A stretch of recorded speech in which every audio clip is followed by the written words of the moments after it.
ఈ కార్యక్రమానికి అధ్యక్షత వహించిన ఈ ప్రాంత మాజీ కౌన్సిలర్ రామకృష్ణారెడ్డి గారికి, అట్లాగే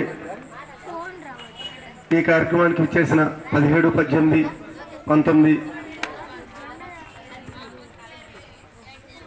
నివాసిస్తులకి, అట్లాగే ఈ మహానాడు ఏరియాలో ఉన్న ముఖ్యులందరికీ కూడా ముందుగా నా నమస్కారాలు.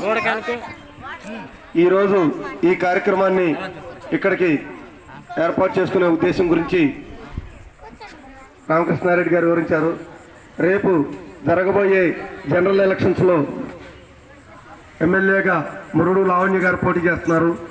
అట్లాగే ఎంపీగా కిలారి నర్సీ గారు పోటీ చేస్తున్నారు. ఇద్దరు కూడా స్థానికులు, అందుబాటులో ఉండే వ్యక్తులు.